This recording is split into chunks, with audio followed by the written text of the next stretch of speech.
All right, let's slow this down and really unpack what's going on here, because what Redfin just reported is not some minor data blip. This is one of those moments where the numbers are quietly screaming, even though most of the market still hasn't fully processed what they mean. Redfin is now telling us that heading into 2026, there are 37% more sellers than buyers in the U.S. housing market. Let that sink in for a second. That is the largest imbalance we've seen in more than a decade.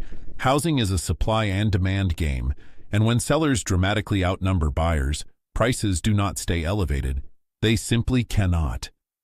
That imbalance alone sets the stage for continued downward pressure on home prices, especially in neighborhoods that already have rising inventory. And that brings us to demand, which is arguably the most important piece of this entire story. Redfin's buyer search data shows only about 1.4 million people actively searching for homes. That is the lowest level in their entire data set. Not low compared to last year, not low compared to the pandemic, the lowest ever. Pending home sales are also down 6% year over year, which tells us that fewer of those searches are actually turning into transactions. This is not a healthy market. This is not a market on the verge of recovery. This is a market where buyers are stepping back and staying back. What makes this even more concerning is the disconnect between sellers and reality. A lot of sellers still think it is 2021 or 2022. They look at what their neighbor's house sold for 3 or 4 years ago and assume that number still applies, so they overlist. They refuse to cut prices. The home sits for a month, then 2 months, then 6 months, sometimes even a year. Eventually, instead of accepting the new market reality, many sellers simply pull the listing altogether. That behavior shows up in the data as delistings, and realtor data shows that delistings surged toward the end of 2025. Cities like Miami, Denver, and Houston saw some of the biggest spikes. This is a classic sign of denial in a down market. Sellers test the market, do not get the price they want, and instead of adjusting, they retreat and wait. But waiting does not fix a demand problem. It only delays price discovery. You can see this play out clearly in individual examples. Homes that are listed for rent and for sale at the same time are becoming more common. That is a huge red flag. It signals uncertainty and financial pressure. Owners are essentially saying, I will take whatever I can get. First, they try renting at one price, then they cut the rent, then they try selling at a higher price. Cut it, raise it again, and still get no traction. This is what happens when the math no longer works at peak prices. Neighborhoods with a lot of new construction are particularly vulnerable in this environment. Areas filled with newer builds, townhomes, and speculative development tend to fall faster in downturns because they lack long-term owner stability. These are not neighborhoods where families have lived for decades. They are investment-heavy, trend-driven, and sensitive to shifts in financing conditions. When demand dries up, inventory piles up quickly. That inventory pressure feeds directly into price declines. And we are already seeing negative forecasts in several markets. But here is where the story gets even more interesting. Many people still believe the reason prices have not collapsed nationwide is the mortgage rate lock-in effect. And that has been true until recently. The mortgage rate lock-in effect refers to the fact that millions of homeowners locked in ultra-low mortgage rates during the pandemic, often 3% or lower. With payments that low, selling makes little sense. Why give up a $1,200 or $1,400 monthly payment only to buy or rent something that costs far more? That dynamic restricted listings for years and kept supply artificially tight.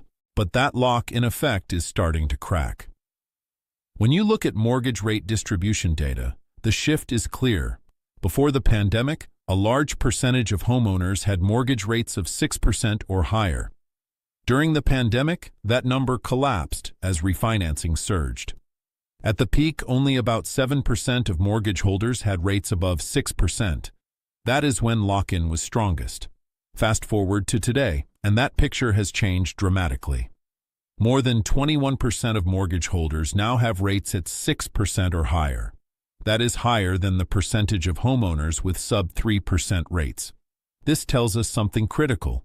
More people are carrying higher payments. More people are closer to market rates, and that means more people have a reason to sell. As this trend continues, the lock-in effect will continue to fade. It will not disappear overnight, but it will weaken steadily over the next few years. That creates more supply, not less. And in a market where demand is already at record lows, more supply does not end well for prices. Now let's talk about condos, because condos often act as an early warning system for the broader housing market. Right now, condos are getting hit hard. Prices are falling in many cities, including Nashville.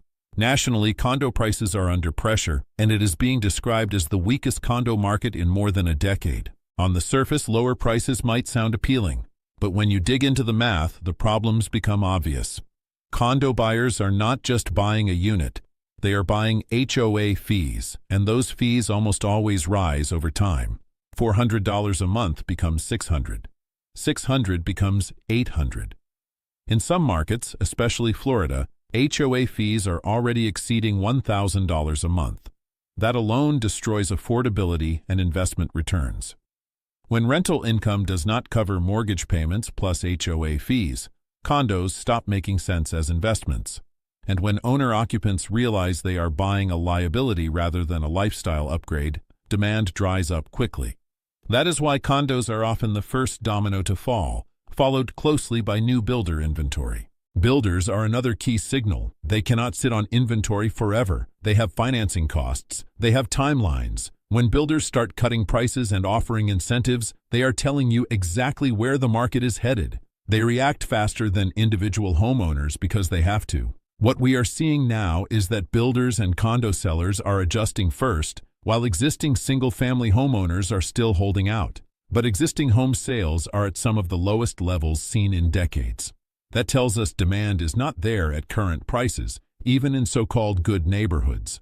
This idea that single-family homes are immune is largely a myth. Location matters, yes, but affordability matters more. If buyers cannot make the numbers work, they will not buy. They will wait, and that waiting is exactly what the data shows. We are already seeing prices drop in roughly half of the country. In some areas, declines are in the double digits year over year. In Austin, prices are down roughly 25% from the peak.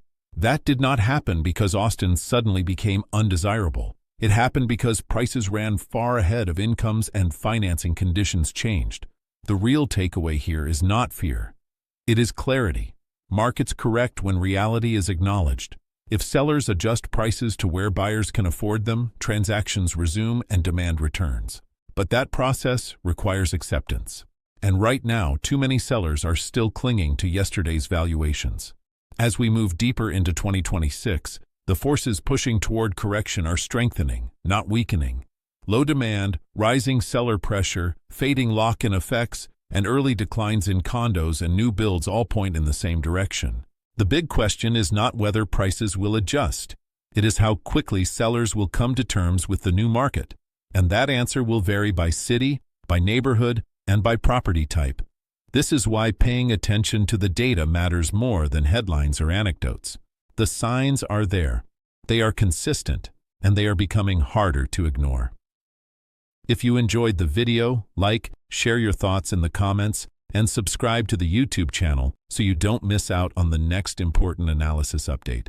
Thanks for watching, and I'll see you in the next one.